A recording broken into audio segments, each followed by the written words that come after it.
Zealand. He's a media personality in addition to being a financial expert, a motivational speaker, and somebody who we're hopefully going to get a lot of valuable information from this morning. JT, good morning. How are you? Well, you're also forgetting I'm on the top radio station, on the top show, so things are really good today. Listen, dude, what I kind of wanted to get out of you now, so obviously you're in the country, you've been living here, you said, for the past 2 years. Well, not necessarily live. I've been coming back here. There was a period I did live here. I lived in Danfern, and the traffic on William Nichols, which I'm here to make an announcement, it'll be done in 2020, because they've been almost done ever since I got here. And, but I do business in 31 different countries.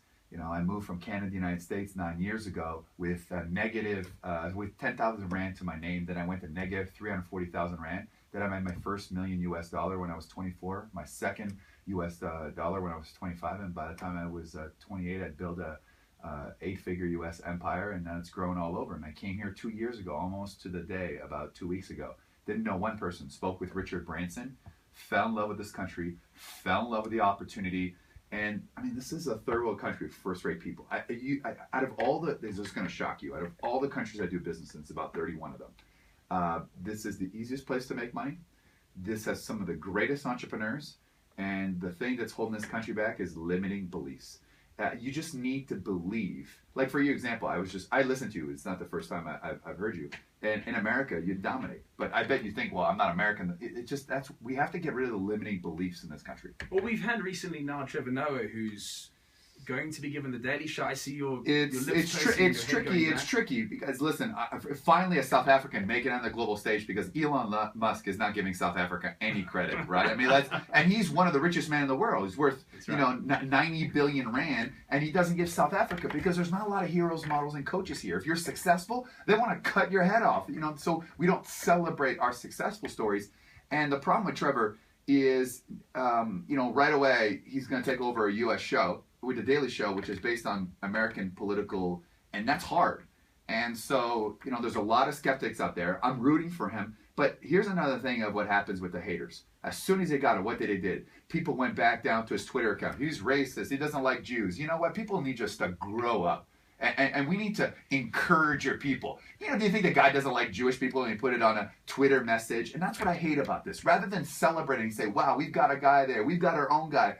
People have to go down because haters will always hate. There will be haters, there will be non-believers, people who non-believe, and then there will be you proving everyone wrong. And that's kind of reality. That's the problem with haters. It's just they can't do it themselves, so they want to tell you can't do it. One of the most exciting articles that I'd read about Trevor Noah, or most insightful ones, was in The Atlantic, where they basically said that they reckon the move was an attempt to kind of take some of the more left extreme views of the show, which the show espouses and does very well, and manifest them physically. So get somebody who is representative of a minority, somebody who's an underdog, somebody who the show supports, put him on the platform, say that we really do believe in what we're selling, and then moreover than that, he's got abilities as an impersonator, and I think the show will probably rely quite heavily on that once it takes over. It's not going to be easy. I mean, with the presidential campaign, with Hillary Clinton most likely going to win the presidential. I mean, it hasn't started yet, but it's going to be a fight.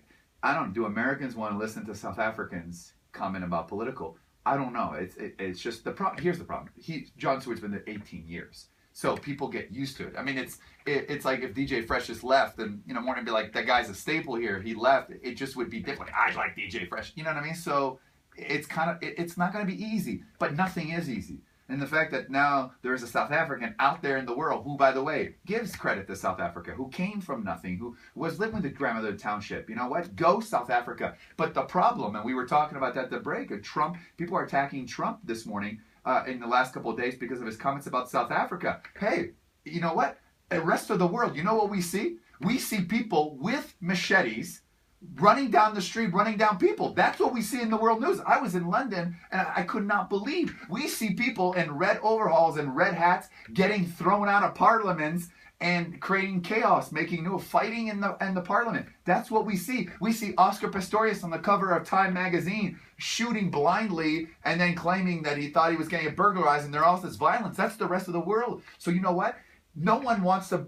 Foreign investments don't want to come to South Africa. Would you want to come to South Africa? People, I was like, I'm going to South Africa. They think I'm going to have Ebola. They think that lion's going to eat me. Now they think I'm going to get chased away because I'm a foreigner with and even the Chinese people are scared, and they like money, and so they want to get out of here. You've been in South Africa. You've lived Many here. times. How do you view this place? I think it's one of the greatest countries in the world.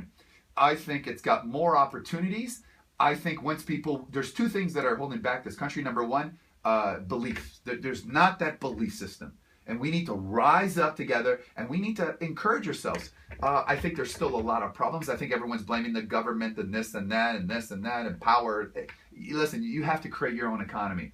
And also, for those who are listening, have a job, I think rather than being entrepreneurs, if you don't own your business, because I own well over 50 businesses, and I started when I was very young, and I'm still young, and I think you need to become entrepreneurs. We need to treat our owners' businesses like it was their own. But next week you got holidays on Monday and holidays on Friday. I don't care who you are. Next week is pretty much a write-off. I want to talk to you. We take a quick break, but when we come back, about opportunities for young people in South Africa. It's a complicated situation for many people. Tertiary education being a luxury on the one hand, and then moreover than that, many people enter into tertiary institutions, but then the job market is still very scarce. So crafting a space into the new economy. Well, I'm going to talk to you about BE and how the biggest myth about BE of this country, and people think BE is a golden ticket to wealth in this country, and I will give you the numbers and stats that I have found that's completely opposite. That's the problem. You know what everybody assumes? When I go on this radio show, people call in and they say, if you're black, they say, well, white people have had all the advantages and black people don't want to do business with you. White people call on the show and they say, black have all the advantage. Everybody's pointing at everybody else. And I'll tell you what the answer is after the break. See that?